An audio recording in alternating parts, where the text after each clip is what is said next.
KCTV 스튜디오에서 함께하고 계십니다. 제1회 아시아 웰니스 관광 국제 포럼, 지금부터는 오프닝 세션 시간을 함께 갖도록 하겠습니다. 주제는 이렇습니다. 포스트 코로나 시대 세계 관광의 패러다임이 어떻게 변화할 것인지, 세계 관광 패러다임의 변화와 흐름이란 주제로 머리를 맞대볼 텐데요. 모두 3명의 연사들이 발표를 준비하고 있습니다. 발표 진행 전에 잠시 안내 말씀을 드리면 이번 기조 강의는 통역을 제공하고 있습니다. 여러분 통역 리시버를 통해서 1번을 맞춰주시면 한국어로 실시간 영상이 제공됨을 말씀드리겠습니다. 해외 연사들을 제주도로 직접 모셔서 함께 했으면 더 좋겠지만 코로나로 그러지 못한 점 여러분들의 양해를 구하도록 하겠습니다. 그러면 기조 강연입니다. 세계 관광진흥과 발전을 위해서 설립된 세계관광기구가 있는데요. 관광시장 정보와 경쟁력국 미셸 줄리안님의 세계 관광의 흐름과 전망이라는 발표를 영상으로 함께 하시겠습니다.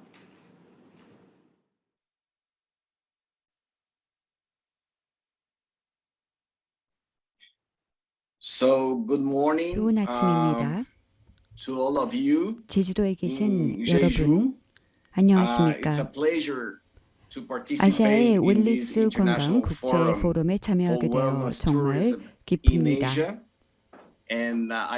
개인적으로 웰니스 관광 포럼 개최 장소로 독특하고 훌륭한 자산이 정말 많은 관광지인 제주도보다 더 좋은 장소는 없다고 생각합니다. 제주도는 웰니스 관광의 선두 주자입니다. 다시 한번 저를 초청해 주셔서 정말 감사드리고 또 훌륭한 연사분들과 함께 세션에서 발표하게 되어 매우 기쁩니다. 웰니스 관광 포럼의 화상으로 또 현장에서 직접 참석하고 계신 분들께 인사드립니다. 세계 관광기구인 UNWTO를 대신하여서 오늘 행사를 주최해 주신 제주관광공사에게 멋진 행사를 주최해 주신 것 감사드립니다. 다시 한번 또 오늘 행사 공동으로 주최해주고 계시는 제주특별자치도에게도 감사드립니다. 여러분도 아시겠지만 UNWTO 세계관광기구는 스페인 마드리드에 본부를 둔 UN 전문기구이고 또 글로벌 관광 포럼으로서 관광정책의 현안과 관광 노하우의 실질적인 원천의 장을 열어주고 있습니다. WTO의 목적과 목표는 무엇일까요? 책임있고 지속 가능하고 보편적인 접근 가능한 관광을 촉진하는 것입니다. UNWTO는 총 159개 회원국으로 구성이 되어 있으며 그중에서 대한민국은 매우 역동적인 회원국이자 또 WTO의 좋은 친구이고 또 그 외에 회원국을 보면 6개의 준회원이 있고 500여 개 이상의 관광 관련 기구 및 협회가 찬조 회원으로 가입되어 있는 민간 부분을 대표하는 기구입니다. 국제관광 동향과 또 코로나19가 관광에 미치는 영향에 대해 이야기를 할 때 당연히 우리는 코로나로 인한 막대한 영향 때문에 부정적인 면 또 부정적인 수치를 강조하는 경향이 있습니다. 그러나 관광이 과연 경제와 사회에 끼친 긍정적인 영향이 무엇인지 상기하는 것도 건전하다 생각합니다. 여러분 기억해 주시기 바랍니다. 2019년 15억 명의 국제 관광객 다시 말해서 소위 말하는 1박을 체류하는 관광객이 전 세계적으로 있었음을 기억해 주시기 바랍니다. 2019년은 10년 연속 관광 분야가 지속적으로 성장을 달성한 해입니다. 코로나 팬데믹 발발 직전이었습니다. 물론 국제관광은 수백만 개의 일자리를 창출합니다. 또 전체 관광 분야의 노동력을 보면 여성이 54%를 차지하고 있고 당연히 이 일자리라는 기회는 수백만 명의 젊은이들에게도 제공됩니다. 또 국제관광은 수익을 창출합니다. 관광으로 인해서 생기는 수출 수익은 너무나 많은 국가가 혜택을 누리고 있는데 선진국이든 신흥국이든 모두 국제무역 수지에 필요한 수익을 창출합니다. 2019년에는 국제 관광이 세 번째로 큰 수출 분야로 간주가 되었고 국가 총 수출의 50%가 소규모 개발도상국의 경우 국제 관광에서 발생하였습니다. 따라서 관광은 많은 국가에게 있어서 중요한 핵심적인 경제 부분입니다. 많은 국가에게 동일합니다. 그러나 관광 산업은 세계 경제보다 더 빠르게 성장하고 있었습니다. 왜냐하면 관광은 많은 선진국과 또 신흥 경제국에 있어서 핵심적인 부분이었기 때문입니다. 그러나 코로나19 팬데믹의 영향으로 어떻게 되었을까요?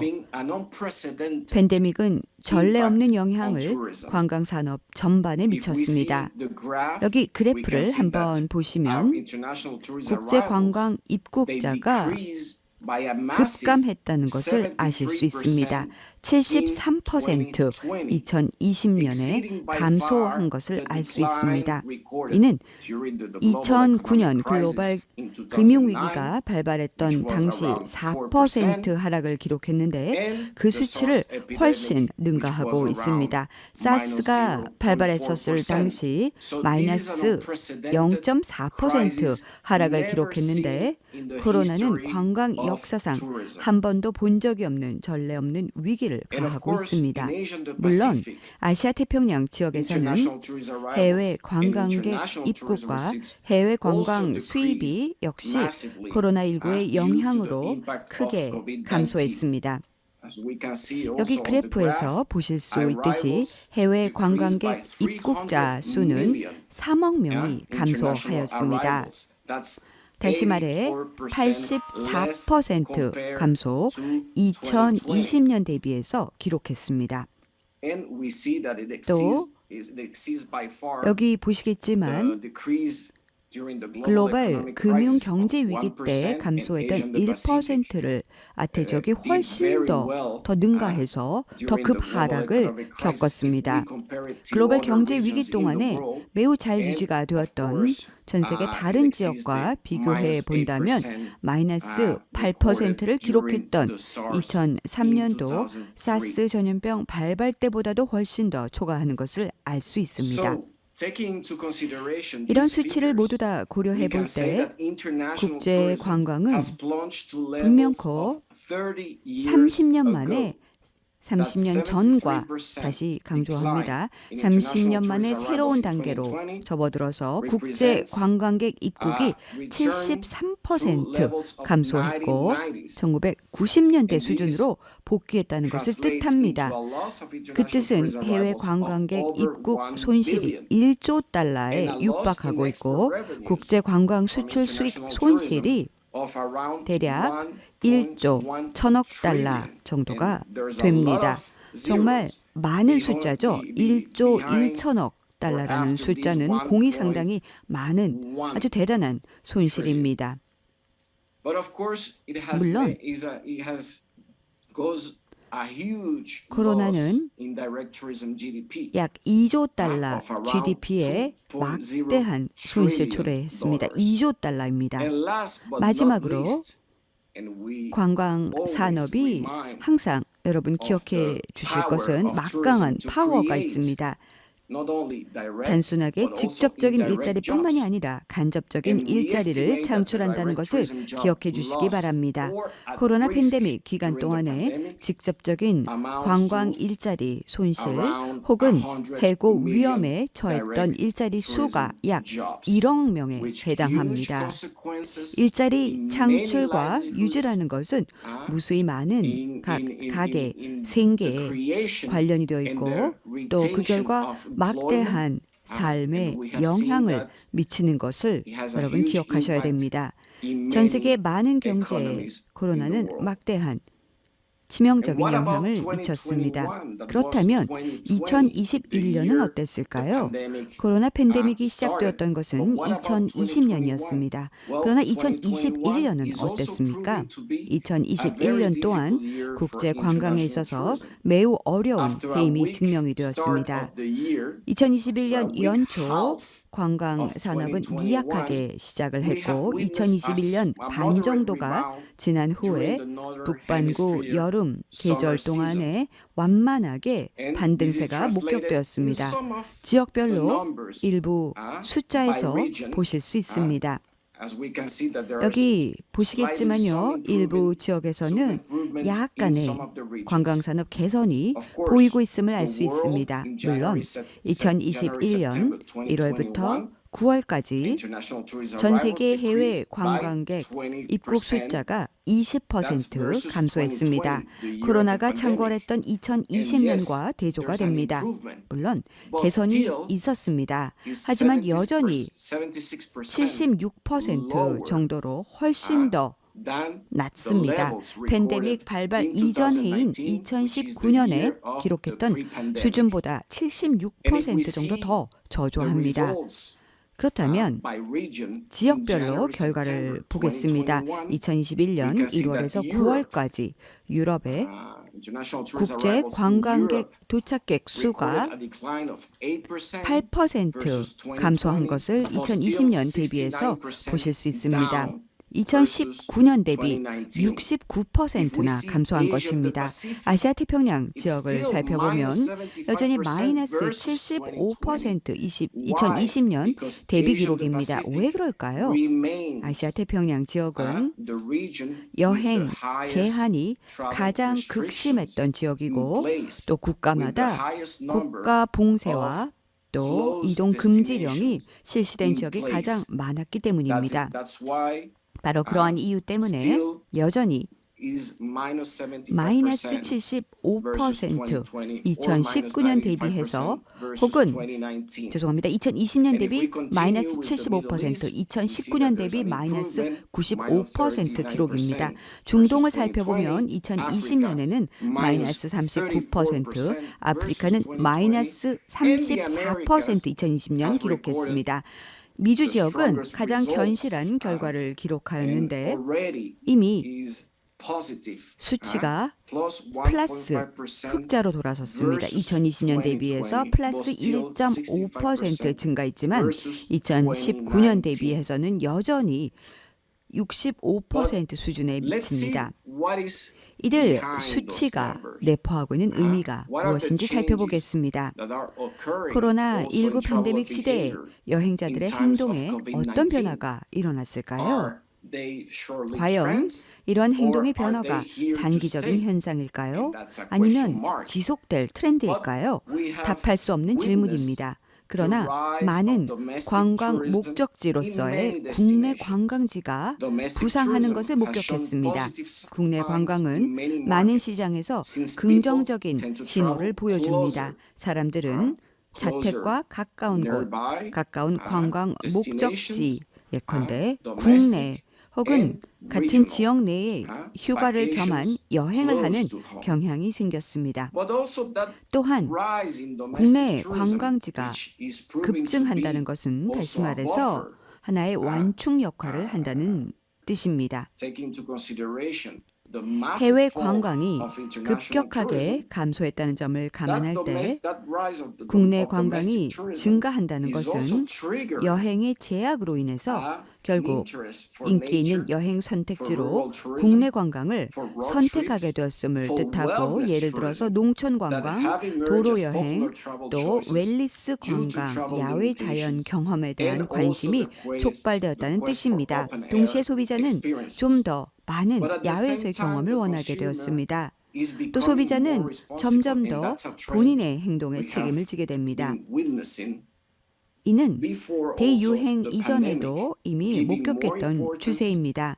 점점 더 관광 소비자는 지속 가능성, 진정성, 또 지역적 여행지에 관심을 기울이게 됩니다. 여행자들은 본인의 여행이 지역사회에 긍정적인 영향을 미치는 것이 얼마나 중요한지 깨닫게 되었고 점점 관광에서도 진정성을 찾게 되었습니다. 건강과 안전 조치에 대해서 많은 우려를 하게 됨에 따라 매일매일 혹은 매주 국가별 입국 요건이 변경되고 다양한 다양성과 변동성이 생긴다는 점도 고려해야 됩니다. 또 관광 관련 취소 정책도 주요한 소비자들의 관심 중 하나입니다. 바로 그렇기 때문에 모든 이해 관계자의 유연성과 적응성도 중요합니다.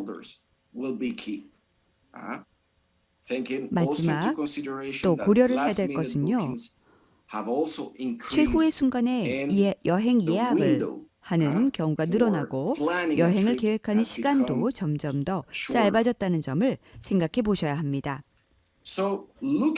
미래를 전망해 보겠습니다. UNWTO는 코로나19 팬데믹이 관광업에 미치는 광범위한 영향에 대한 연구와 평가를 수행을 했습니다. 지금 보시는 이 차트는 2021년 가장 최신 완성된 시나리오입니다. 앞서 말씀을 드렸다시피 북반구 여름 계절 동안에 관광 수요 증가 이유는 여행자들의 신뢰도가 증가했고 또 북반구 지역의 코로나 백신 접종률이 빠르게 증가되었고 또 많은 관광 목적지에 입국 제한이 완화되었기 때문에 이러한 수요 증가가 이루어졌습니다. 여기 보시겠지만 각 국가별 도착한 비율을 보면 2021년 7월에서 9월까지 기간 동안에 58% 증가했지만 여전히 2019년 64%보다 낮은 수치입니다. 64%더 낮다라는 뜻입니다. 따라서 약간 개선된 모습이 올해 3, 4분기에 보였음에도 불구하고 관광산업의 회복 속도는 느리고 또 농촌 관광의 경우는 아직까지 회복이 오르지 못하고 있습니다. 다양한 이동 제한, 예방 접종률 또는 여행자 신뢰도로 인해서 불확실성이 여전히 높습니다. UNWTO 전문가 패널들에게 코로나 팬데믹의 영향을 평가하기 위해서 정량적인 평가를 보완하기 위해서 정성적인 평가를 저희가 실시했습니다. 저희가 전체 관광 산업을 대표하는 전문가 패널들에게 이 그래프에 나와 있는 것처럼 질문을 했습니다. 과연 자국의 국제 관광이 언제쯤 반등하여 회복세로 접어들까요?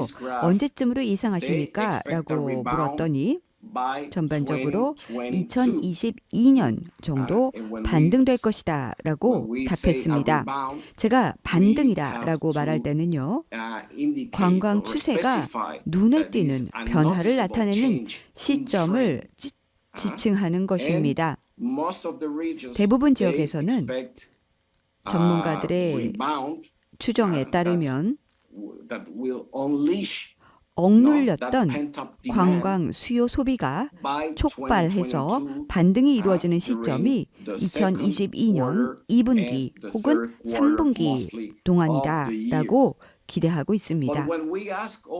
그러나 또 저희가 질문을 했습니다.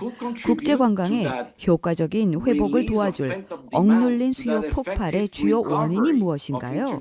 그리고 과연 효과적이고 지속적인 회복이 이루어질까요? 라고 질문을 던졌습니다. 전문가 패널이 이렇게 요인을 꼽았습니다. 여러 가지 요소를 꼽았는데요. 가장 중요한 요인은 신속하고 광범위한 백신 접종 실시입니다. 두 번째 요인은 여행 제한 해제입니다. 그리고 세 번째 핵심적인 요인은 정말 중요한 요인인데 바로 여행 프로토콜에 대한 국가들 간의 조율되고 조정된 조치 실행입니다. 조정되고 조율화된 조치 실행뿐만이 아니라 분명한 건강 보건 프로토콜에 대한 명확한 정보 제공과 의사소통, 즉 커뮤니케이션이 핵심이라고 꼽았습니다.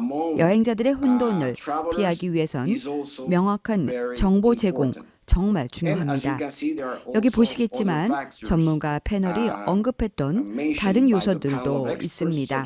예를 들어서 이동성 향상을 위해서 디지털 도구를 사용한다든지 저렴한 코로나 바이러스 백신 접종 제공한다든지 그 외에도 국제관광의 효과적인 회복에 기여할 수 있는 몇 가지 요소들을 꼽았습니다. 그러면 2021년에서 2024년을 내다본 시나리오를 보시면 먼저 2021년 국제 관광객 도착이 70%에서 75%로 감소할 것으로 추정됩니다. 2020년과 거의 동일한 성과로 추정됩니다. 그러나 그 이상 장기적으로 국제 관광이 언제쯤 돼야 2019년 수준으로 회복될 수 있을까 예상하는 시점을 살펴보면 대략 앞으로 2.5년에서 혹은 4년 정도가 걸려야지만 관광산업이 회복될 수 있을 것으로 추정한다라고 합니다. 물론 이것은 아주 높은 확실성을 기반으로 한 시나리오입니다. 다시 말해서 델타 변이가 많은 관광 목적지에 관광의 효과적 재개에 영향을 미쳤을 뿐만이 아니라 최근 들어서 우리가 목도했던 것은 바로 코로나 새로운 변이 바이러스인 오미크론 같은 등장도 역시 영향을 주고 있습니다. 따라서 관광산업의 회복은 여전히 취약한 상태입니다. 여행 제한이 해제가 돼야 될 것이고 또 만연하게 확산되고 있는 코로나 대유행이 이제는 역전되어야지만 여행자들의 신뢰가 회복될 것입니다. 관광산업의 회복은 이 모든 요소에 크게 좌우될 것입니다. 따라서 이들 시나리오는 상황의 전개와 실제 데이터에 따라서 계속적으로 수정될 것입니다. 저희가 전문가 패널들에게 또 질문을 했습니다. 국제관광이 자국의 팬데믹 이전 수준으로 언제쯤 돌아올 수 있을 것으로 예상하십니까? 라고 했더니 이렇게 답을 했습니다. 2021년, 2024년 그 정도 기간 동안 보다 더 확장된 시나리오를 살펴보면 2023년까지는 전염병 이전 수준으로는 돌아가지 않을 것이다 라고 예상했고요. 혹은 2023년이나 2024년 그 이후가 돼야지만 전염병 이전 수준으로 돌아간다라고 예상했습니다. 아시아 태평양 지역은 좀 더 비관적입니다. 왜냐하면 대부분 전문가 패널이 답하기를 아시아 태평양 지역의 국제 관광이 2018년 수준으로 회복되려면 2024년 이후가 돼야 된다. 아태지역의 경우는 2024년이 돼야만 된다라고 했는데요. 이 예상이 보다 더 새롭고 더 나은 방향으로 바뀔 수 있기를 희망해 봅니다. 그렇다면 더 좋고 보다 더 강건한 관광산업의 재건을 위해서 변화를 위해서 어떻게 우리가 기회를 포착할 수 있을까요? 우리는 지혜를 모아서 생각을 해봐야 됩니다. 회복을 지원할 수 있는 정책을 끊임없이 모색해 나가야 됩니다. 정책이라고 말할 때는 회복을 지원해 줄 수 있는 통화 예산 정책, 재정 정책, 고용 유지 및 고용 창출 정책, 또 전반적인 지원이 관광산업에 제공되어야지만 관광산업의 비즈니스가 최대 80%를 차지하고 있는 중소기업 관광 부분도 일자리를 제공하고 유지가 될 수 있습니다. 따라서 관광 부분에서 절대적으로 필요한 것은 정부 지원입니다. 정부의 지원은 끊임없이 필요하고 회복을 지원하는 가장 핵심적인 열쇠입니다. 관광 목적지와 전 세계 지역에서도 계속적으로 코로나 백신 접종은 꾸준히 동반이 되어야 됩니다. 그런데 코로나 백신 접종이 균등하게 이루어지지 않습니다. 보다 더 조화된 공중보건 프로토콜 필요하고 또 여행 제한에 대해서 보다 조율되고 조정된 조치가 필요합니다. UNWTO 즉 세계 관광기구 주라브 폴로리카 슈벨 사무총장이 최근 언급한 것을 인용해 보겠습니다.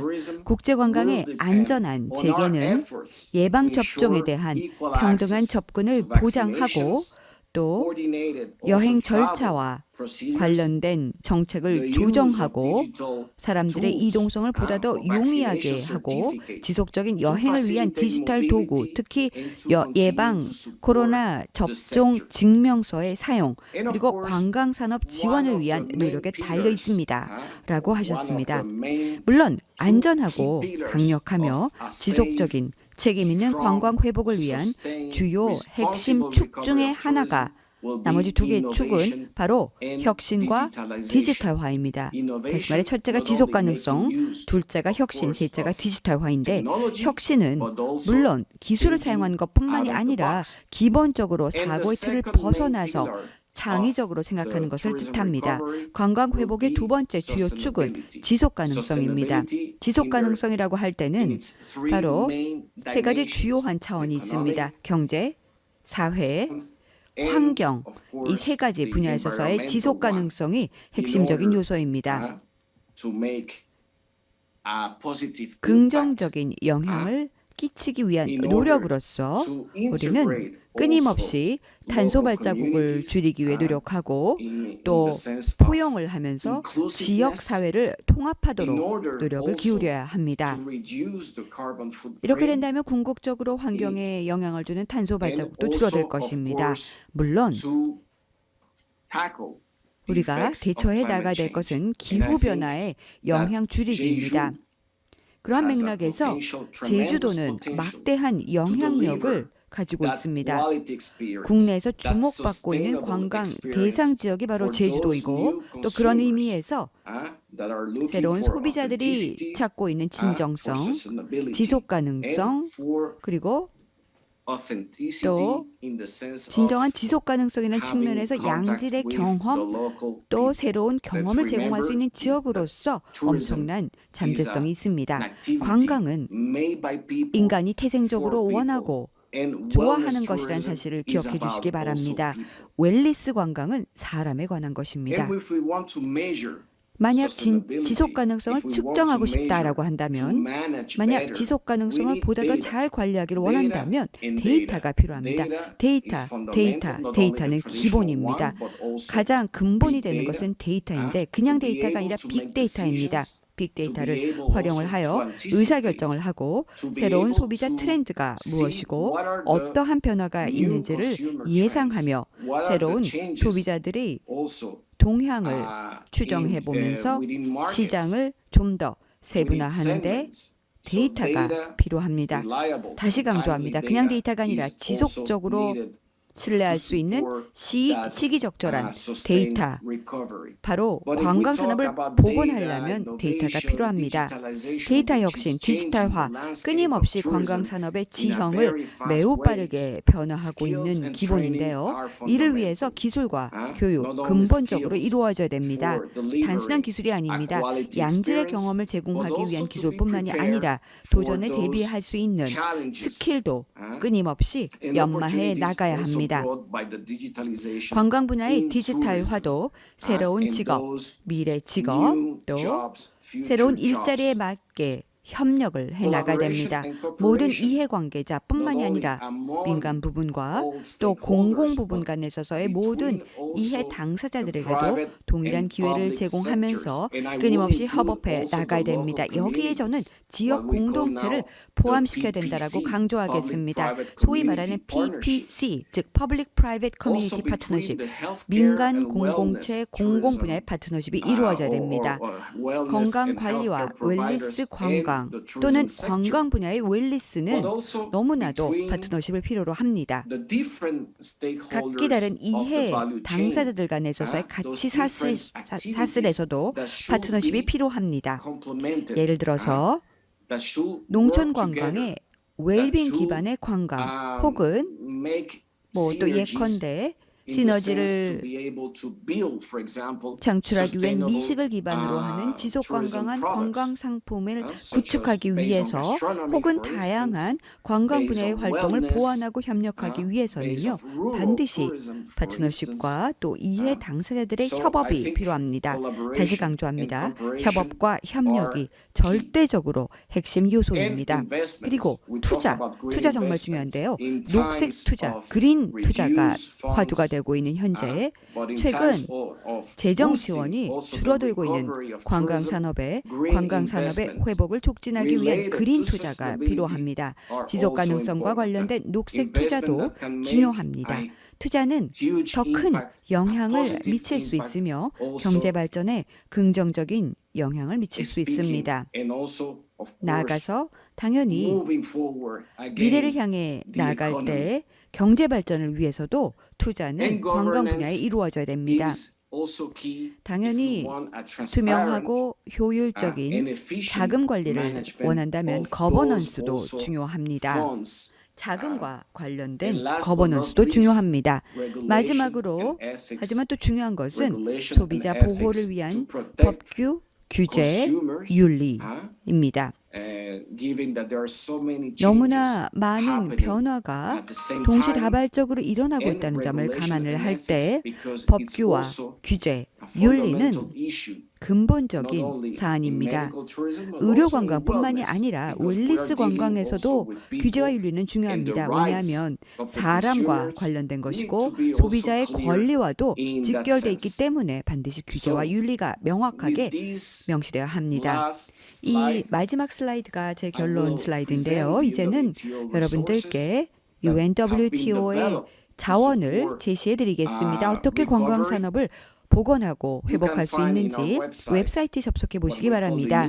UNWTO 관광 데이터 대시보드라고 일컬어지는 건데요. 접속해 보시면 가장 최근 지표들이 들어가 있습니다. 국제 관광객 혹은 관광객 입국 수 혹은 어느 정도의 수용 점유율이 있는지 호텔 예약은 어떠한지 국제 관광과 관련된 모든 최신 데이터들을 지표들을 찾아볼 수 있고요. 인텔리전스란 도구를 활용해 주시기 바랍니다. 그러면 하위 지역별 혹은 지역별 데이터를 확인하실 수 있고요. 또 각 지역별 관광산업의 성과 혹은 최신 데이터도 확인할 수 있습니다. 그리고 지금 보시는 것은요, 관광 목적지 추적 시스템인데요. 아이에타 국제항공운송협회가 최근 개발을 했습니다. 그래서 관광 지표에 대한 정보를 추적을 해서 지속적이고 정기적으로 여행 요건 규정도 계속 업데이트하고 있습니다. 따라서 만약 정보를 필요로 한다라고 한다면 관련 업계 혹은 이해관계자에 대한 정보도 확인할 수 있습니다. 이게 제 마지막 슬라이드였습니다. 이상으로 제 발표를 마치겠습니다. 다시 한번 끝까지 경청해 주셔서 감사드리고 한국어로도 제가 감사합니다 인사드렸고요. 흥미진진하고 유익한 아시아 웰니스 국제 포럼 성공적으로 마치시기를 기원하겠습니다. 다시 한번 진심으로 감사드립니다. 다음에는요, 꼭 대면으로 여러분들을 뵙길 기대하겠습니다. 감사합니다.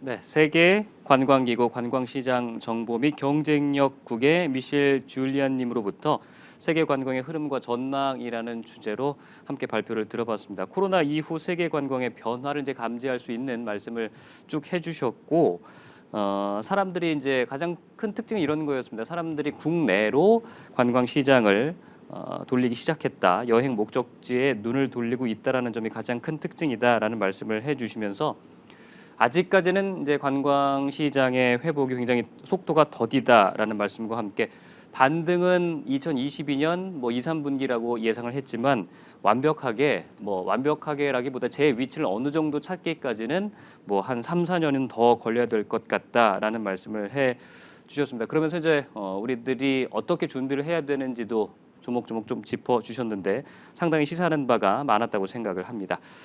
자, 기조 강연을 지금까지 들어봤습니다. 그러면 다음은 주제 발표를 듣도록 하겠습니다. 두 명의 연사께서 발표를 준비하고 있습니다.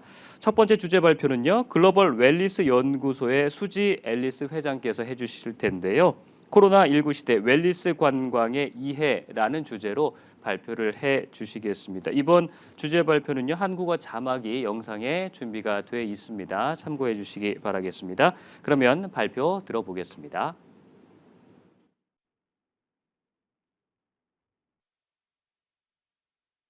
Hello. While one day I hope to be with you in person in South Korea, it is an honor for me to address this esteemed audience virtually today. Congratulations on convening an international forum for wellness tourism in Asia.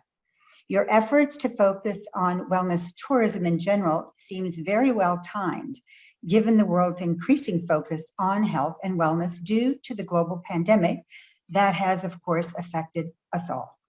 In addition, I applaud your desire to discuss policy directions for cultivating wellness tourism as a new growth engine of Jeju's tourism industry in the soon-to-be, hopefully, post-COVID era. With your many nature assets, especially your pure air, the demand for what you already have in great supply should continue to increase dramatically. Wellness tourism is something that I studied for quite some time now, and I was privileged to help bring the first global wellness tourism economy research report to the world back in 2013 through the Global Wellness Institute. That report was the first to define the sector, quantifying its economic value, and I believe has been instrumental in helping wellness tourism develop around the world. It is especially gratifying for me to share my expertise on this topic here with you, because I see a bright future for wellness tourism, for its stronger establishment also in South Korea. While it is an economic opportunity for each country, it is also an attractive option for individuals, both for the domestic traveler within countries and those who travel between countries. If developed optimally, it can contribute to helping citizens of a country improve their health and wellness. It serves also as an ambassador for cultures and indigenous practices, and it can help more effective sustainability efforts for going forward, and ultimately contributes to global health and well-being for all. Now, you might wonder why I'm so enthused about wellness tourism at this time. After all, we are still in an uneven recovery from the COVID pandemic. Many people are still not traveling. Nevertheless, I'm optimistic, and that is based on three things. First, there was a lot of momentum for wellness tourism taking place before COVID. In fact, while overall tourism was growing at 3.2% annually, wellness tourism was growing much faster. In fact, at double the rate, 6.5%. Secondly, while the pandemic brought most travel to a halt, it also did something else. It ignited a huge interest in health and wellness for individuals, companies, and governments everywhere. It also increased people everywhere appreciation for the out of doors, for nature and experiences in nature. And thirdly, the early signs I am seeing around the world where travel is coming back is that there is pent-up demand, and it's fueling a surge in people getting away for both physical and mental health, first domestically, then across borders. South Korea has major advantages. You have already successfully developed a vibrant medical tourism industry. Also, you have a worldwide reputation for longevity, with a total life expectancy ranking very high. I think it's number 9 in the world by the World Health Organization. And third, you have gained a prominent reputation for handling the COVID pandemic well. So I'm going to endeavor to do a few things in my remarks today. One, I'm going to give you a brief history of wellness travel, some definitions, some numbers, and I want to share with you my belief that keeping medical tourism and wellness tourism distinct in the best way is the best way forward. That is something I believe you have already successfully begun. Secondly, I want to share some unique and specific opportunities that I see for South Korea to capitalize on wellness tourism. And third, I want to end by discussing what we are seeing at the Global Wellness Institute in terms of future wellness tourism trends. In 2013, the Global Wellness Institute launched its landmark study on wellness tourism. It did so when our annual Global Wellness Summit took place in New Delhi, India. That turned out to be a very good location to introduce what was at that time a new concept, wellness tourism. Very similar to South Korea, India was already known for its medical tourism. However, there was very little talk about wellness tourism at the time. Nevertheless, India was ripe for its emergence. The reason? India had powerful indigenous health-related practices and ancient medicines that were increasingly of interest to visitors. Examples that you would know include the practice of yoga, meditation, and Ayurveda. They were also developing some notable spas. These were assets that were distinct from medical tourism. Also of note, shortly before our Global Wellness Summit, India had launched a very successful tourism campaign that some of you might remember. It was titled Incredible India. They chose to showcase the beauty of India in terms of its landscape and people, as well as the spiritual essence of various locations. In fact, the author of that Incredible India campaign, Amitabh Kant, was one of the keynote speakers at our summit that year. I learned from him directly that one of the goals of that campaign was specifically to attract a higher spend traveler, and so they focused on India's wellness practices. That campaign was a stunning success. Along with the GWI research figures we presented at that time, wellness tourism began garnering attention around the world. To help paint a picture of wellness tourism now and in the future, it will help to understand the entire wellness economy. So I'm going to share with you a few slides. So let's go to the first slide. Here is a popular infographic from our Global Wellness Economy Monitor. And I'm happy to let you know that these figures were released just last week at our 2021 Global Wellness Summit that took place in Boston. So you are actually among the first in the world to see these very latest figures. We fondly refer to this as our bubble chart. You can see that the global wellness economy was valued at 4.4 trillion in 2020.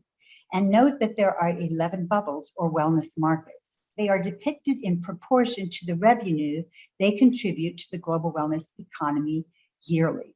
Note the largest bubble. It is personal care and beauty at 955 billion. And I know, and I think the world knows, that Korea has an incredibly sophisticated beauty industry with a powerful global footprint. Physical activity is the next largest bubble. Then there's nutrition. The wellness tourism bubble is the purple one. It is estimated at 436 billion. Then we have prevention and public health, traditional and complementary medicine, wellness, real estate, mental wellness, the spa economy, thermal mineral springs, and the smallest bubble at this point is the workplace wellness one. Next slide. This is the new report, and I do have a copy of it here actually too. I know you have it on your slide, but the full report, brand new, the Global Wellness Economy, Looking Beyond COVID, is now available to all for free online at theglobalwellnessinstitute.org. It's a very well-written report that goes into detail regarding each of the sectors. What is of particular interest is learning how COVID affected each sector. Because this is for 2020, that means it includes the first year of COVID. To give you an incentive to dig into the report yourself, I will let you know that 4 of these sectors were winners due to the pandemic, and their revenues actually increased during the pandemic, year 2020, and the other 7 sectors had decreased revenues due to the pandemic.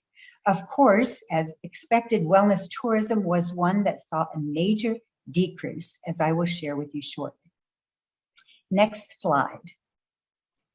Our earlier report on wellness tourism presented definitions and figures that I thought were worth reviewing here, as they have become an important way for governments and business to look at this sector. So, a definition: wellness tourism is defined as travel associated with the pursuit of maintaining or enhancing one's personal well-being. Next slide. Furthermore, we made an important distinction between two types of wellness travelers. The primary wellness traveler, that is where wellness is the sole purpose or motivating factor for their trip and destination choice. And the secondary wellness traveler, where the traveler seeks to maintain wellness while taking any type of trip. Next slide. You can see here that wellness tourists are divided approximately into 11% being primary wellness travelers and 89% being secondary wellness travelers. And of note, they spend, this is really important, they spend more money, 50 to 180% more per trip than the average tourist. They are, in fact, as India proved, very high yield travelers. Okay, let's spend a few minutes digging a bit deeper into the difference between medical tourism and wellness tourism, because South Korea has both. Next slide. Medical tourism. This is travel to receive treatment for a diagnosed disease, ailment, or condition, or to seek enhancement. It is often motivated by lower costs, higher quality, better access to care, and or care not available at home. Wellness tourism, on the other hand, is travel to maintain, manage, or improve health and well-being. It is motivated by desire for healthy living, disease prevention, stress reduction, management of poor lifestyle habits, and or authentic experiences. Now, there has been one major development since the time of our landmark research report on wellness tourism. In 2018, the UN, WTO, and European Travel Commission released a report on exploring health tourism. And in that report, they suggested that the term health tourism be used as the umbrella term, and that wellness tourism and medical tourism be deemed subtypes. While it is something that might eventually catch on, and I think is a good framework for our discussions, I did want to share with you that my observation has been that the use of the term health tourism can cause confusion. And I find it clearer to stick with the terms medical tourism or wellness tourism and keep these distinct. An additional reason for this is that in Europe, the term health tourism was most often associated with the medical side of things. So having it associated now with wellness also is and can be a bit problematic. The traveler is often seeking either a medical trip or a wellness trip, and they are quite clear in their minds about which is which. Next slide. Here is an interesting comparison, and sometimes a bit surprising for people, looking at the size of these two sectors side by side. The first set of numbers is from Patients Beyond Borders, with our own Global Wellness Institute figures for wellness tourism. In 2019, the medical tourism market size was estimated by Patients Beyond Borders at somewhere between $74 to $92 billion. That was about the same time that the Global Wellness Institute pegged wellness tourism at about $639 billion. That was before the pandemic. But you can see at any rate, wellness tourism is an exponentially larger market than medical tourism. Next slide. Once again, this slide is brand new data and summarizes what our researchers discovered in terms of the wellness tourism market in the year 2017, 2019, 2020, and their projection for the year 2025. As you can see, wellness tourism was $617 billion in 2017. It went up to $720 billion in 2019, and then plummeted almost 40% to $435 billion in the year 2020, because obviously people were not traveling. However, you can see that the projections show wellness tourism growing at a compounded annual growth rate of almost 21%, predicting that the wellness tourism sector will reach 1.1 trillion in 2025. So it is really a smart thing for you to be looking at this sector. Next slide. By the way, the original Wellness Tourism Report and the most current Global Wellness Economy Report and all the other reports that GWI has done are available to anyone for free through the globalwellnessinstitute.org website. We also invite countries to translate them into their own language if they feel that would be of help. So if anyone should want to translate them into Korean, just let me know. We'd be happy to support that. Let's look at wellness tourism more specifically in Asia and then South Korea specifically. Our 2018 research on wellness tourism showed that Asia was by far and away the growth leader. Wellness trips grew an incredible 33% in the last 2 years we studied them. South Korea ranked among the top 20 nations in the world for wellness tourism, with 19.6 million annual trips driving a market of 7.2 billion. As you know, every country has indigenous, unique to them health practices. Bringing those to life has been the most successful way forward for developing wellness tourism. We have already touched on the achievements for India with their yoga, meditation, and Ayurveda. Other successful indigenous practices would include Thailand capitalizing on their Thai massage, Bali with its Balinese massage and spiritual culture, Turkey and Morocco trumpeting their hammam cultures, and Japan becoming increasingly known for its onsen and forest bathing. The global wellness traveler is endlessly hungry to experience new, indigenous, ancient wellness approaches from around the world. And as we have learned most recently from our research during the first year of COVID, the desire to be in nature has increased exponentially. Next slide. Let's take a look at this fun slide that shows various indigenous practices for countries around the world. You can see the Temescal in Mexico, wine retreats in South Africa, and banyas in Russia. And you can see that South Korea is labeled with the term Chinchaban, or Korean bathing. I'm sure I didn't say that correctly, but I'm sure you know what I mean. I understand that wellness tourism is developing here in South Korea with sectors such as beauty and spa, traditional Korean medicine, nature and forest healing, and healing and meditation. All excellent directions to tell the K-wellness story to the world.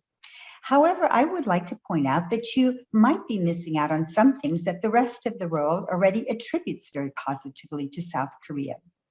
From my somewhat admittedly American perspective, I would say that the following have captured my attention in terms of unique South Korean practices: Korean bathing culture, Korean scrubs, Korean ginseng, Korean food heavily focused on fermented approaches, tapping into the huge momentum for microbiome and gut health globally, hot springs, K-beauty, skincare, sheet masks, and so on, and of course, your advanced beauty technology. Jeju Island specifically seems to have a great deal to offer in terms of these specifics that could also be trumpeted for wellness tourism. Your outstanding natural environment, high quality agriculture, marine, livestock, and water resources, your rural tourism, sustainable agriculture, dairy products, eco-friendly food, and biotech. By the way, the Global Wellness Institute website is going to be launching a Geography of Wellness section on its website in 2022. That is where we will help countries introduce whatever unique wellness practices they would like to showcase to the world. And I would love to see South Korea take part in that. And finally, I'd like to share with you some of the current and future wellness trends that we are tracking at the Global Wellness Institute. Basically, we are seeing 2021 as the year of the travel reset. People have had time now to reflect, and they are finding that wellness is more important than ever, and that travel is an important part of their desire for a healthy and happy life. A McKinsey study found that 79% of world consumers now report that wellness is important to them, and every market surveyed reported a big increase in the prioritization of wellness in the last 2 to 3 years. And a new American Express study found that 76% of global consumers plan to spend more on travel to specifically improve their well-being, with 68% reporting that their next vacation will be focused on improving their mental wellness. The travel pause is also giving the travel industry a chance to think about rebooting travel for the better, to correct key things happening in travel that were destructive for the environment and the culture and community of destinations, fighting over tourism, moving from manic getaways to a slower, nearer, and more mindful travel. And with the tourism accounting for more than 10% of the world economy pre-pandemic, it is crucial to try to build back better. The 3 megatrends that we feel will impact wellness and travel going forward include 1, an understanding that all travel is essentially wellness travel now. 2, a nature economy is rising. There is a profound new value for nature and wilderness as healing. Nature experiences are becoming as monetizable as spas and fitness. The hottest new hospitality experiences are all about awe-inducing nature experiences. Every property and destination needs to develop its nature assets. Korea and Jeju in particular have such rich ones. And third, the huge acceleration of remote work means the rise of digital nomads and new concepts like wellness workations and wellness sabbaticals, longer stays at wellness destinations where work and wellness are blended each day. This provides a huge opportunity. For the short term, we are seeing an emphasis on safety, of course, hygiene, and especially air purity, slower, nearer, and more mindful travel, the need to pay attention to domestic demand, and a recognition that optimism about travel is tempered by hesitancy. For the long term, we predict that regenerative travel is a term we will be hearing more and more. It goes further than sustainable travel because it means leaving a place better than you found it. People will want locally sourced food, environmental and social initiatives. Travelers are putting purpose first. They are matching their passions to travel and pursuing heritage trips or personal goals. They're more proactive, progressive, and looking to affect positive change. There will be longer stays. Those who traveled during the pandemic tended to stay longer, and we see this continuing. There's going to be a rise in sophisticated, integrated medical wellness resorts, which is another great opportunity for South Korea. There will be a new focus on food as medicine and especially improving gut health and the microbiome. We will see new programming around physical and emotional resilience and mental wellness. Touchless wellness experience and technologies at destinations will become more important. Immune health will become its own lane in wellness programming at travel destinations. Breath as medicine will become popular, and what we ache for most, human connection. And finally, an emphasis on fun. The world seems ready to come together once again to experience the joy of being alive and sharing fun and laughter. While none of us know exactly when travel will get back to where it was pre-pandemic, history does show us that eventually it will come back. Travel is famously resilient. And as travel opens up, we predict global wellness tourism will be the fastest growing future sector in all of travel. Thank you so much for inviting me to address you and share. 네, 코로나19 시대 웰니스 관광의 이해라는 주제로 글로벌 웰니스 연구소 수지 앨리스 회장의 발표를 들어봤습니다. 웰니스 관광을 굉장히 다각도로 분석한 그런 발표였다라는 생각을 하게 됐고요. 특히 한국의 웰니스 시장도 제법 크다라는 점이 인상 깊게 들렸습니다. 굉장히 한국적인 문화들도 소개를 하면서 이런 부분들 우리 충분히 발전 가능성에 관해서 언급을 해주셨고 또 코로나기 때문에 특히 여행이 웰니스 여행이 굉장히 사람들의 갈증을 일으키고 있다라는 점, 쉽게 얘기해서 행복한 여행이라는 점이 어떻게 코로나 이후 시대 우리가 지속적으로 추진할 수 있는가에 대한 방향성도 짚어주셨습니다. 제주 역시 충분한 가능성을 갖고 있고 자원도 풍부하기 때문에 얼마든지 세계적으로 인기를 끌 수 있을 것이다라는 요약도 해주셨습니다. 첫 번째 주제 발표를 함께 하셨고요. 이어서 두 번째 주제 발표를 또 듣도록 하겠습니다.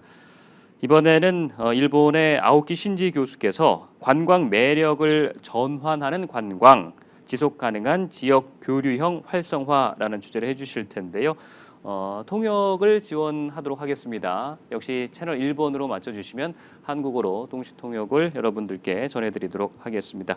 아오키 신지 교수께서 나와 계시죠? 네, 안녕하세요. 많은 분들이 교수님의 발표를 듣기 위해서 준비하고 있습니다. 준비가 됐으면 시작을 해주시기 바랍니다.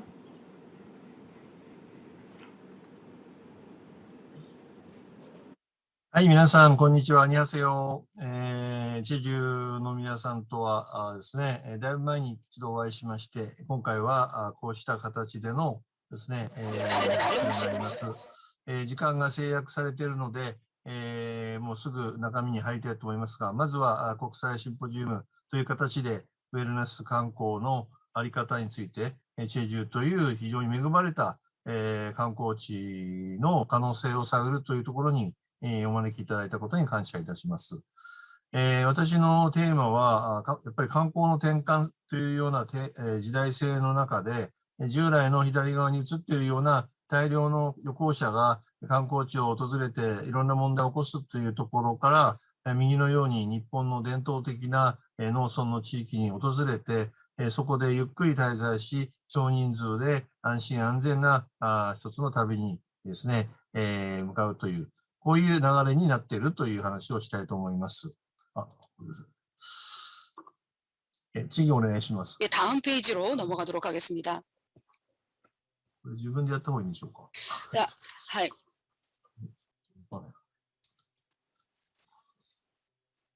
れ動かないな。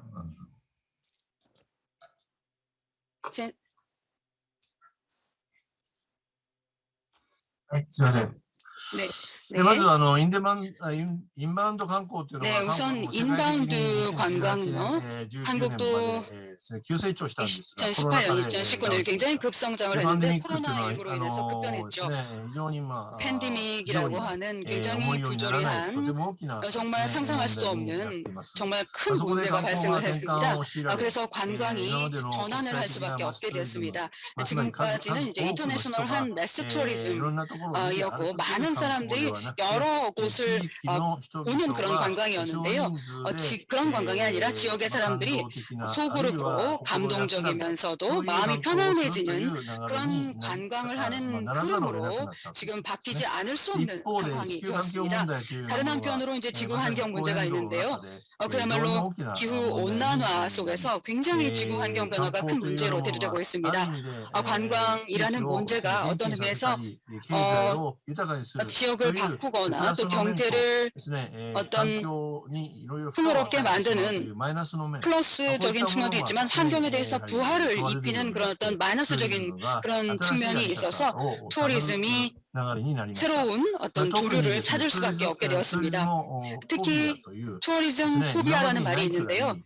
지금까지 없었을 정도로 정말 관광에 대해서 혐오를 갖고 있는 사람들도 나타나게 되었습니다.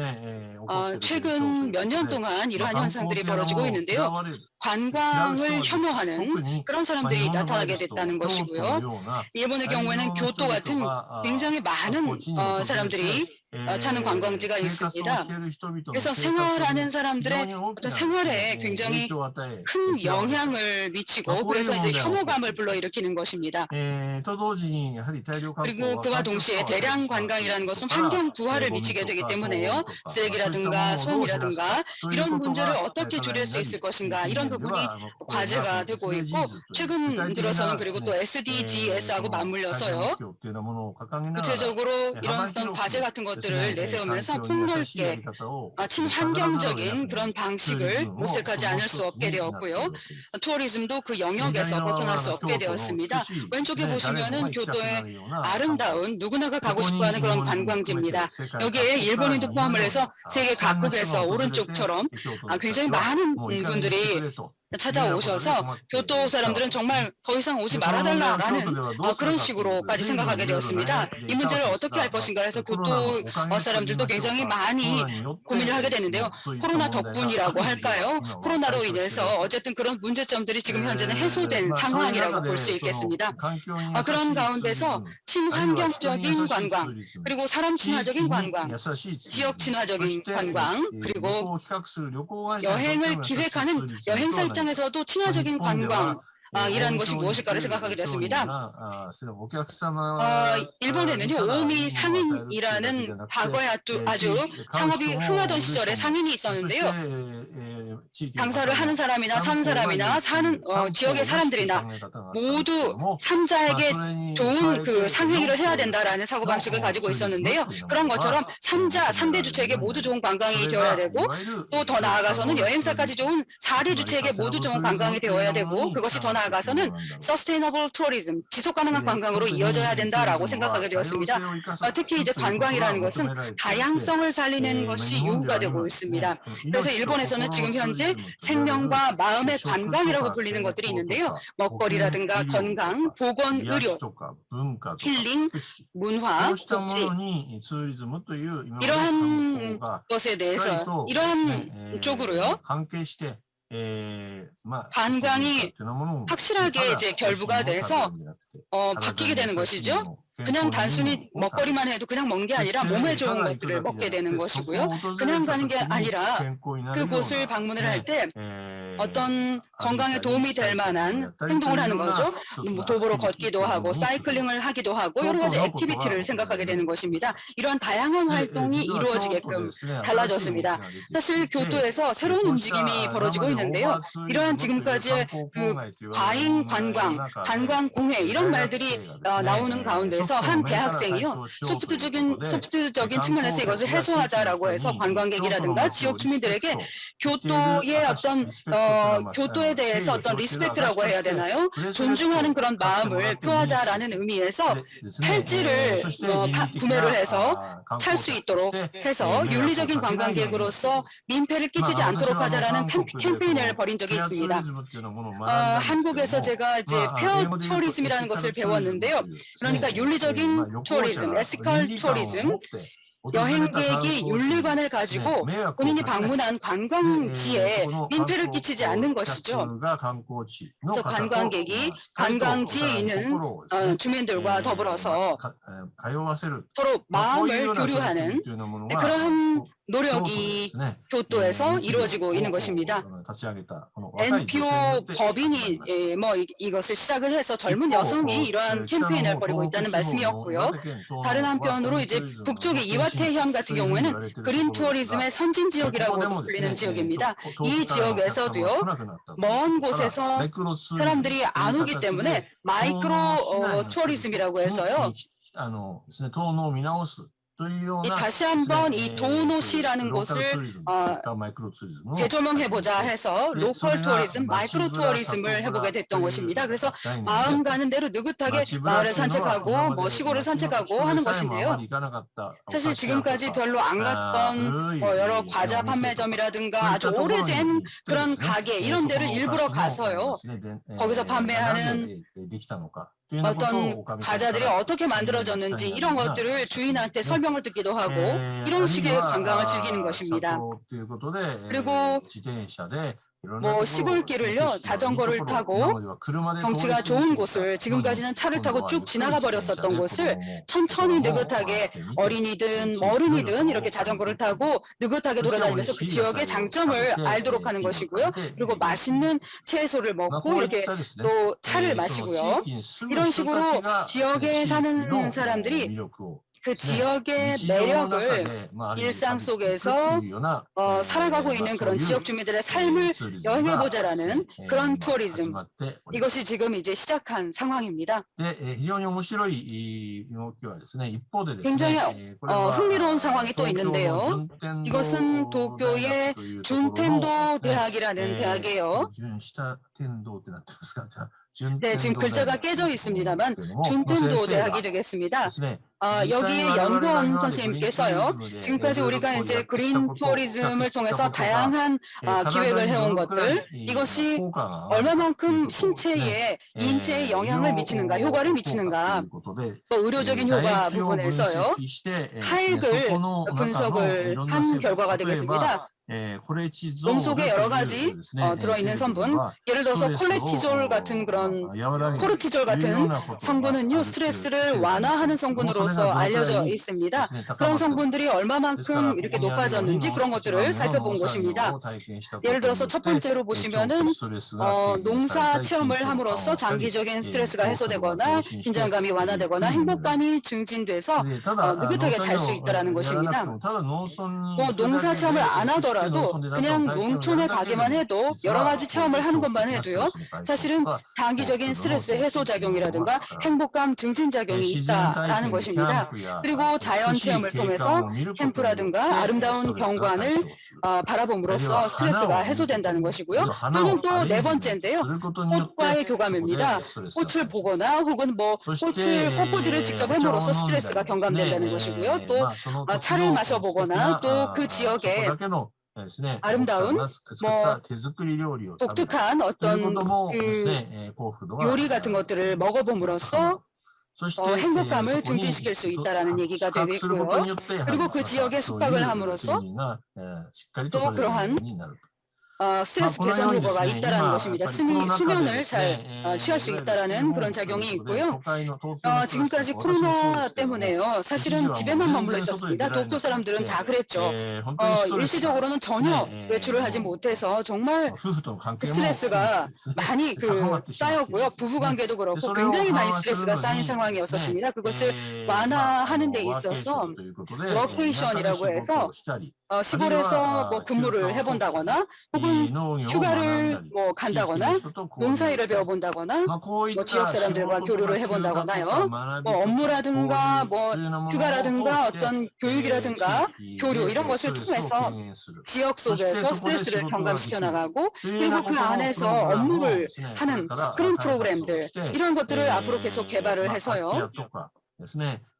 빈집이라든가 혹은 폐교가 된 학교 사용하지 않게 된 그 교사들을 이용하기도 하고요. 또는 지금까지 헛간 같은 것으로 사용했던 그냥 지금까지 그 여관 시설로 사용했던 것들을 좀 리폼해가지고 숙소로서 사용을 한다거나 이런 식으로 해서 힐링 투어리즘이라고 할까요? 헬스 투어리즘 이런 것들이 의학적인 근거를 토대로 해서 다시 또 전개가 되려고 하는 상황입니다. 구체적으로는요, 이렇게 농업이라든가 농촌 체험이라든가 코르티졸 이런 것들이 감소한다든가 또 크로모그라닌이라는 성분을 통해서 긴장이 완화된다든가 또 옥시토신이라는 성분이 나오는데요. 건강을 증진시키는 성분들입니다.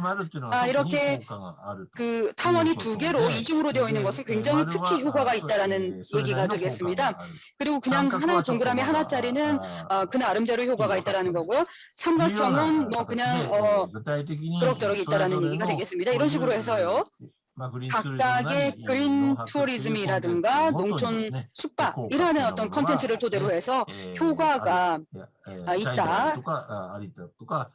여러 가지 다양한 부분에 있어서 효과가 있다라는 점을요. 이 준텐도 대학의 연구원 선생님께서 보고를 통해서 명확하게 규명을 하셨습니다. 농촌 체험이요. 마찬가지로 도호구 지역의 센보쿠시라는 지역의 사례가 되겠습니다. はい、失礼しました。 죄송합니다. 先ほど温泉って話がありました 아까 けれども、 온천과 ここは 관련되는 非常に有名な温 내용이 泉地 잠깐 がありまして 나왔는데요. 굉장히 이 지역이 今まで 유명한 온천지가 観光と 되겠습니다. かですね 지금까지 文化振興とか 관광이라든가 農業体 문화 験とかスポーツ 진흥이라든가 というようなものを 농업 それぞれ 체험, 行政でやってきた 스포츠 も 이런 のを 것을 です 각각의 ね 행정당국이 そこ 진행을 の温 해왔는데요. 泉を生かして 그런데 이제 観光する 온천을 좀 温泉に 활용해서 入りなが 관광을 ら 하도록 文化を 하고 楽しむ温泉に入り 온천을 ながら農業を 즐기면서 体 또 験する 문화를 체험하고 温泉に入りながらスポ 온천에도 ーツをするというよう 온천도 な 체험하고 形の 농업 クロス 체험도 を 하고 して 또 そ 스포츠도 こに 같이 さら 체험하는 に 그런 温 식으로 泉に入 해서요. ってから地元の 온천 체험을 病 한 院で 이후에 ビフォーアフターのですね 뭐 비포 分 애프터 析を 해서 し 여러 ながら 가지 どのくらい自分 분석을 が 하면서 ねこうした観光文化そして農業 본인이 体 이러한 験 관광 スポ 문화 ーツ 또 を通して 농사 健康 체험, になったか 스포츠 이런 という 것들을 ようなも 통해서 の 본인이 をですね 얼마만큼 それ 건강해졌는가 ぞれ皆さん方が 이것을 비포 確 애프터로 認して 해서 みようと 각각 그 そういう 관광객 ことを 여러분들께서 通して今 확인할 ま 수 でやってき 있도록 하는 た 프로그램을 ですねこう 만들었습니다. いう仙北 그래서 ツーリズムというようなものの 이런 그 グリ 샘북시의 ーンツーリズム 샘북 の要素と 투어리즘이라는 か 것을 都市ルールの要 만들어서요. 素と 그린 か 투어리즘의 教育旅 요소라든가 行 친환경 ということ 관광의 で 요소라든가 新た 교육 に 여행 このヘルスツー 그리고 リズム 더 という 나아가서 ものを 새롭게 エビデン 건강 ス 의료 をしっ 관광 かりと 이라는 で 것을 すね 에비던스를 ベー 확실하게 スにして 만들어서 그것을 保 토대로 証 해서 していくというよう 그 なこの 품질을 ヘルスケ 보증하는 アを産業として 헬스케어 起こしてですね 이것을 이제 ツーリ 하나의 ズムに 산업으로 それを役 만들어서 立てる 투어리즘에 도움이 되도록 하자, 관광에 こういう動きが 도움이 되도록 하자라는 그런 움직임이 지금 나타나고 それは具 있습니다. 体的にはこの温泉 그것은 と 구체적으로 이렇게 企業 온천과 企業と保険者が 기업과 こ 그 のデータ 보험자가요. がですね 여기 自分 보시면 여러 가지 の 데이터가 있는데요. 普段のカルテです 본인의 ね 어떤 それから健康 평상시 診 어떤 断のデータを 진료와 持って 관련되는 きて 데이터라든가 でそこで 건강검진 実際上や 정보라든가 った 이런 ことに 것들을 よって 가지고 どのく 와서 らい 실제 이제 です 체험을 ね 해보면서 脈拍が 얼마만큼 正常化したか 달라지는지, 예를 들어서 数字という 맥박이 か 달라지는지, っていうことを分析 정상화되는지, を 뭐 し 체중이라든가 で 이런 それ 것들이 が 어떻게 医 되는가를 療機関の 분석을 中でデ 해서요. ータ化されている 그것을 의료기관 で 내에서 そういうことが統 데이터화하는 合されること 그런 によって 프로그램입니다. ご本 이렇게 해서 人の 통합적으로 健康 함으로써 というのがどんどん 본인 どんどん 스스로의 어떤 上がっていく 건강 정도가 こういうような 계속해서 形 올라가게 で 되는 ね 것이죠. 自分の健康 이런 状 식으로 態っていうの 해서 が不安 본인의 な人は 건강 ですね 상태에 悪化した 대해서 ら気をつける 불안한 症状 사람들은 が 악화되면은 見える化してですね 조심하고 또 이런 実際 식으로 上 어떤 どのくらい 전체적인 いわゆる 모습을 生活 가시화시킨다라는 習慣 것입니다. 病っていう 증상을 ものは 가시화해서 重症 생활 化 습관병 し 이런 てるかっていう 것들이 ところをチェック 중증화되고 しながら 있는지 ですね 그런 여부 같은 温泉に 것들도 入 다 って 체크를 하도록 ですね 하는 거죠. 健 그리고 康 또 になっていく 온천 체험을 해보고 こ 또 ういうツーリズム 건강해지고 っていうようなものが 이런 식의 今日本 관광 も始まりつ 이것이 つあ 지금 ります 현재 일본에서 막 시작된 단계라고 보시면 되겠습니다. 今回のパンデミックっていうのは 이번에 本当に 그 世界 코로나 各国の 팬데믹은요, 特に 정말 観 세계 光関係に 각국, 従事している人 특히 た 이제 ちにとっては 관광업계에 非常に 종사하고 있는 大きな 사람들 ですね 입장에서 反撃となり 본다면은 ました 굉장히 それ 어마어마한 に加え 큰 て 문제를 불러일으켰는데요. 熊本県人吉 그와 のよう 더불어서 なグリーンツーリズムの 쿠마모토 先進地が 현 気象 도시 変動 같은 그린 によって 투어리즘의 어떤 선진 지역이요, 기후 변화로 인해서 そして水害地の中でボランテ 를 ィア 입게 되는 が 그런 상황을 맞이했었는데요. 二重 그래서 三重の 자원봉사자들이 を強いられて 가지 못하는 그런 이중삼중의 어떤 피해를 입은 쿠마모토 현의 지역이 있습니다. 농촌 숙박이라는 어떤 이런 새로운 것이요, 그린 투어리즘으로 변해서 환경과 서로 결부되려고 하는 그런 상황에 놓여 있는데요. 뭐 외국은 물론이고 국내의 관광객을 불러들이지 못하는 굉장히 어마어마한 재앙이 벌어지고 있는데요. 저는 하지만 그러한 그 재앙 속에서도요, 우리가 이 재앙에 대응하려고 하기 때문에 그것을 도구로 바꿀 수 있다고 생각합니다. 지금과 같은 시기에 다시 한번 지금과 같은 관광이라든가 투어리즘 이런 것들을 다시 한번 재점검해보고, 아까부터 제가 여러 가지 말씀을 드렸는데요. 또 제안도 나왔는데요. 웰니스 관광과 같은 그런 어떤 몸에 좋은, 사람의 입장에서 봤을 때 건강이라든가 어떤 마음에 편안함을 주는, 휴식을 주는 것들이 얼마나 중요한지, 그리고 그것이 관광이라는 행위를 통해서 실감할 수 있도록 하는 것. 저는 이것이 목숨과 목숨과 마음의 관광이다. 저는 이렇게 이름을 붙이고 싶습니다. 앞으로 관광을 추진해 나가는 데 있어서 굉장히 중요한 것은 역시 그 소비자 교육이 아닌가 싶습니다. ethical consumer, 그러니까 윤리적인 소비자, 지금까지의 여행객과는 다른 여행객, 이것이 이제 웰니스 관광이라는 것의 어떤 가치라든가 또 목적, 이런 부분을 확실하게 전달해 나가는 그런 교육, 대응이 중요하다고 생각합니다. 이때에 특히 이제 일본에서도 지금 주목을 받기 시작한 것이요, Z세대라고 불리는 1995년 이후에 태어난 젊은 세대들입니다. 그들은요, 우리 세대하고는 완전히 다른 가치관을 가지고 있습니다. SNS를 자유자재로 사용을 하고 있는 세대들이죠. 예를 들어서 여기 사진에 있는 것처럼 도노 씨처럼요, 정말 한 번도 가본 적이 없는 그런 어떤 아름다운 풍경을 SNS에서 찾아내서 가보고 싶다 라는 식으로 행동을 하는 그런 새로운 유형의 세대들입니다. 이러한 세대들에 대해서 확실하게 SNS라는 매개 혹은 뭐 매개체, 기타 매개체를 통해서 어필을 해서 그들의 어떤 니즈, 이런 것들을 만들어내는, 창출해내는 그런 것들이 웰니스 관광에 있어서 굉장히 중요한 가능성을 제기해주지 않을까 싶습니다. 제주도는요, 한국 본토에서 젊은 사람들이 많이 이주를 하고 있다는 얘기를 들은 바 있습니다. 그리고 올레길도 굉장히 인기가 있다는 얘기도 알고 있고요. 굳이 말씀을 드리자면 중장년 층의 뭐 니즈가 많다는 생각은 하지만은 앞으로는요, 이러한 Z세대, MZ세대의 어떤 타겟을 좀 해서요, 이 웰니스 관광을 한일 양국 간에 그리고 기타 아시아 각국 간에 전개해 나갔으면 좋겠습니다. 소규모로 해나가는 것을 제안해 드리도록 하겠습니다. 경청해 주셔서 감사합니다.